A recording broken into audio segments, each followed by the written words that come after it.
What's up, everybody? In today's video, I want to walk you through some hard truths about relationships and about yourself, especially if you're navigating dating in today's world. This isn't just a today thing either. This is timeless. And I want you to really sit with this because if you don't understand it, you're going to end up like a lot of people out there, reactive, performative, and honestly just confused about why relationships keep going sideways. That confusion turns into frustration, and frustration turns into resentment. And there's a lot of that floating around right now between men and women. A lot of people who genuinely don't understand what the other side wants, needs, or values. So if you're watching this because you're going through a breakup and you're looking for a little comfort, I'll be straight with you. That's not what today is about. This isn't a video where I just tell you what you want to hear. I'm going to give you something more useful than that. Some of you clicked on this because of the idea that love isn't real, and you're curious what that actually means. Let me clarify right away. I'm not saying the feeling you get when you meet someone, that spark, that pull, isn't real. I'm not trying to strip the romance out of your life. But here's the thing. A lot of people think of themselves as hopeless romantics, and that's actually part of why they keep ending up in the same painful patterns over and over. You're not necessarily a romantic. You might just not fully understand what's happening underneath the surface. So let's get into it. There's a skill most people never really develop, and it's simply this: being able to sit alone with yourself. Not just tolerate being alone, actually understand the value in it, the benefits, the consequences of avoiding it, and what changes when you finally get comfortable in your own company. Most people in today's world never build that muscle. Let me tell you a story about how I learned this. Back in my 20s, I was very much a believer in relationships, genuinely fond of them. I went through a string of long ones, 3 to 5 years at a stretch. And inside those relationships, I picked up a lot of the lessons I now teach. So let me tell you about one of them. A 4-year relationship that taught me more than I expected. In that relationship, I did something a lot of people do, not just in long-term relationships, but even in the earliest stages of meeting someone. I performed. Think about what performing actually means. When you watch an actor on a stage or a screen, that's not really them. They're wearing a mask, playing a role, stepping outside of who they are to capture your attention or entertain you. A lot of people do exactly that in their relationships. You step outside of who you actually are and put on a mask. Now, masks aren't inherently a bad thing. We're all wearing one, to some degree. I'm playing a version of myself right now on camera that isn't identical to who I am off camera. That's normal. Here's the real issue, though. A lot of people build entire identities around these masks, wear them so long they forget it's a performance, and start believing the mask is who they actually are. The world tells you that you need to be a certain way to earn attraction, respect, and admiration, and maybe there's some truth to that. But if you forget it's a role you're playing, you're going to get lost in it. Your ego takes what was supposed to be a fun, low-stakes story and turns it into your entire identity.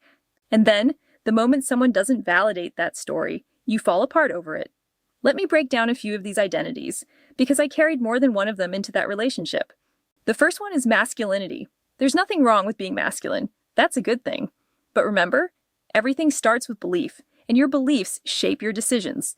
I believed I was masculine, so in that relationship, I performed masculinity. I held my frame, I passed tests, I didn't argue back, I didn't tolerate disrespect. And on the surface, that works. But here's the catch. If you're not actually secure in that identity, if it's a performance rather than something real, eventually you'll get exposed. Because people, and women specifically in a relationship dynamic, don't always play by the script you've written for yourself. There were moments where my partner didn't respect the boundaries I'd set, pushed back, talked back, normal relationship friction. And because I'd convinced myself the mask was truly who I was, every time she didn't fall in line, my confidence would crack. That's what happens to a lot of people.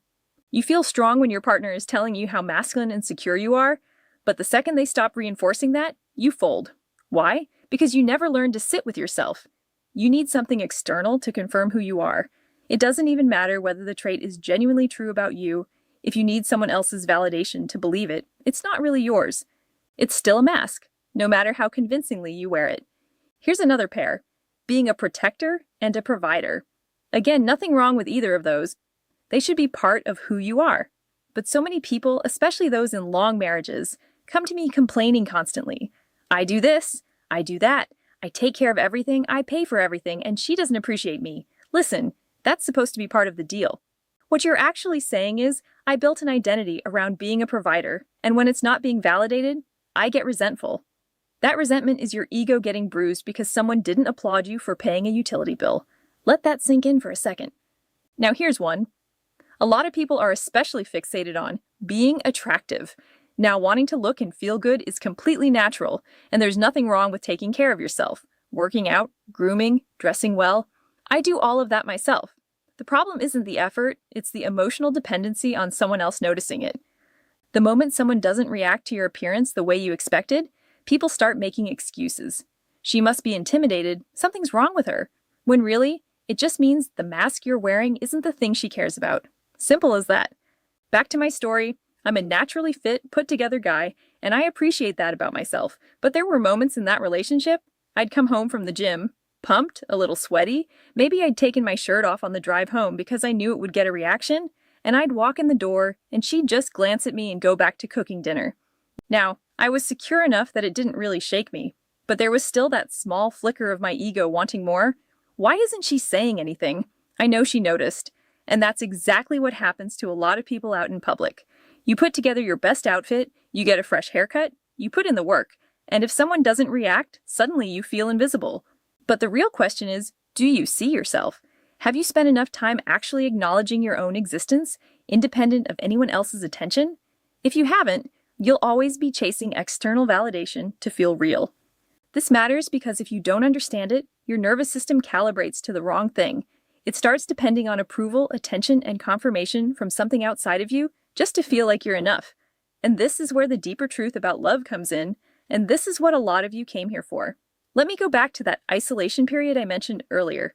After that relationship, I spent time completely alone, not because of her specifically, but because of all those masks I'd been wearing. And in that time, I started to understand something most people never do.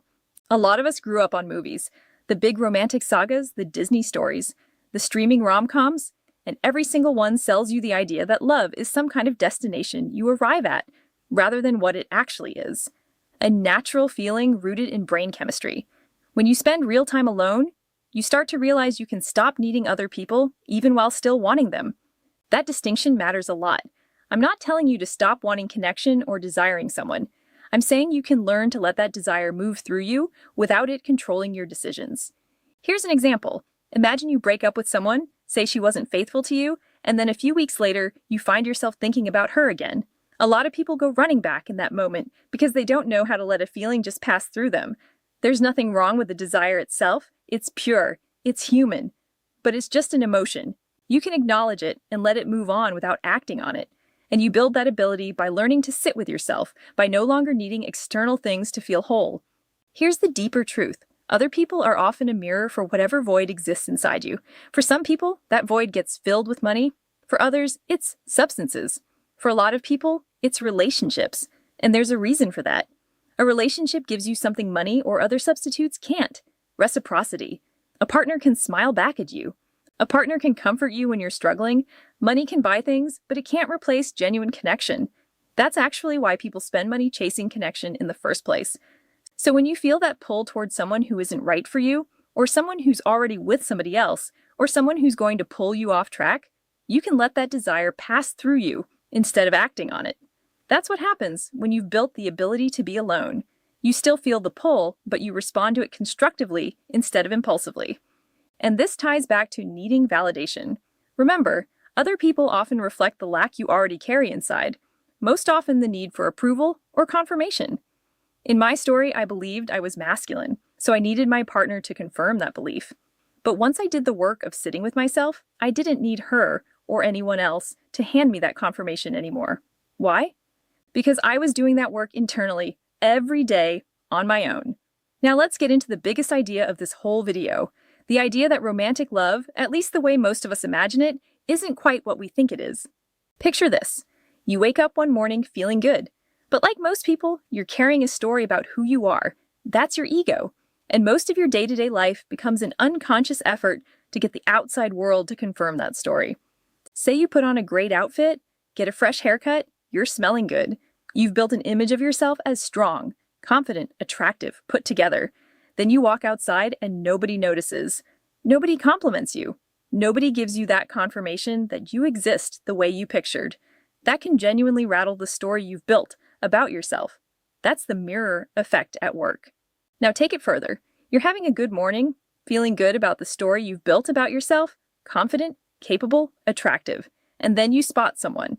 She's attractive. She seems happy too. This is simple observation. You notice her, and something called desire kicks in. Again, desire on its own isn't a problem, but understand what's actually happening here. It's not love yet. It's a chemical response, largely driven by oxytocin. That's it, just brain chemistry, doing what brain chemistry does. So you notice her, you're drawn to her, and then she notices you back. You can tell there's mutual interest. But here's where most people go off track. You start building a narrative. You tell yourself a story about her. She's my type, this feels right, and that part isn't inherently bad. The problem is, what comes next?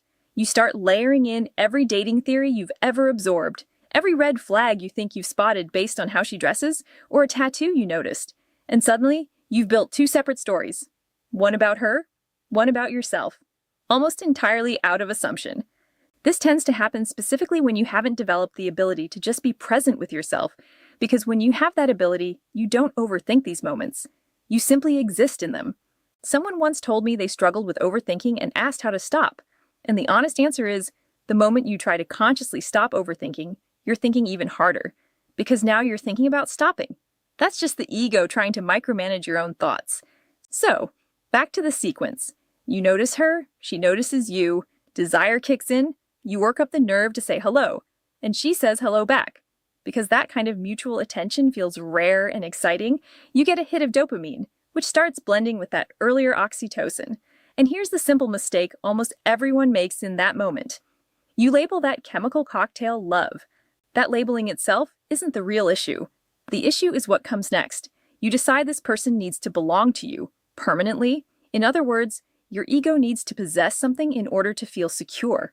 Here's the deeper point. The version of love where you feel entitled to permanently possess another person. That's the part that isn't quite real.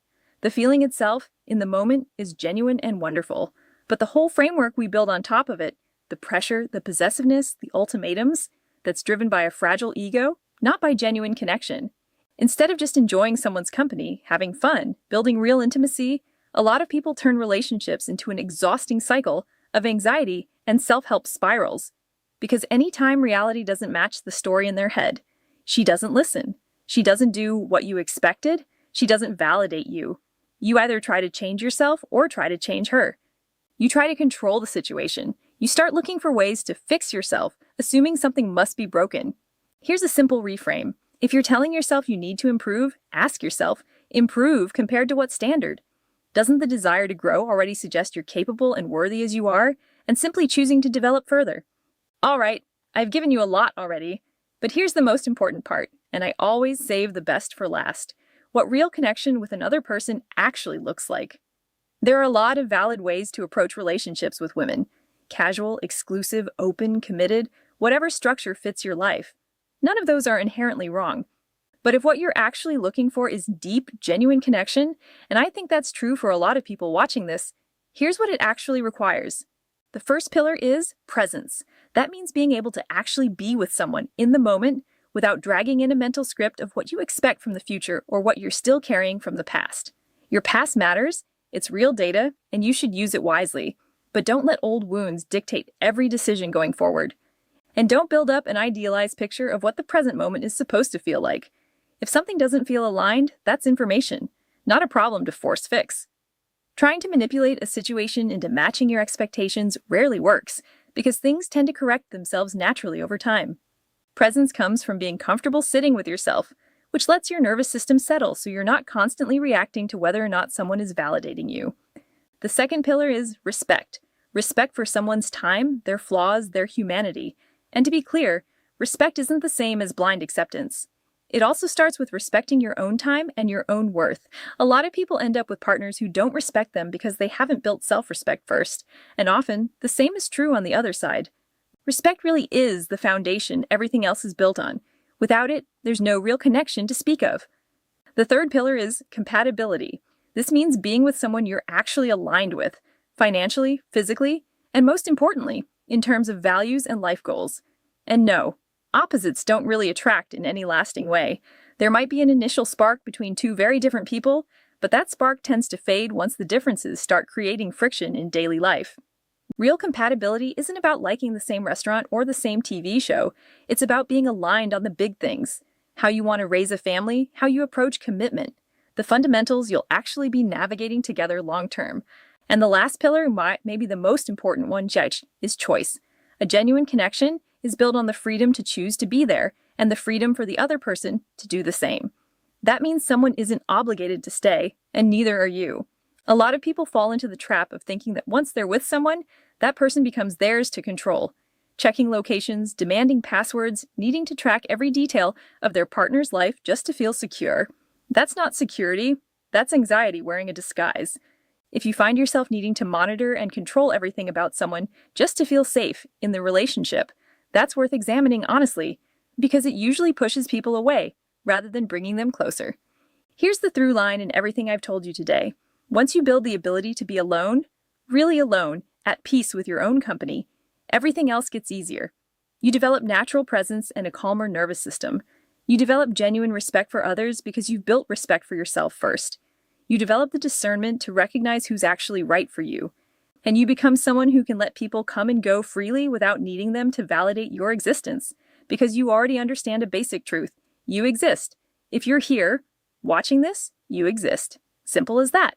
And once you fully accept that, you become lighter, easier to be around, and you naturally start attracting people who are aligned with the same energy you're putting out. That's it for today. If this resonated with you, share it with a friend who might need to hear it too. Appreciate you for watching.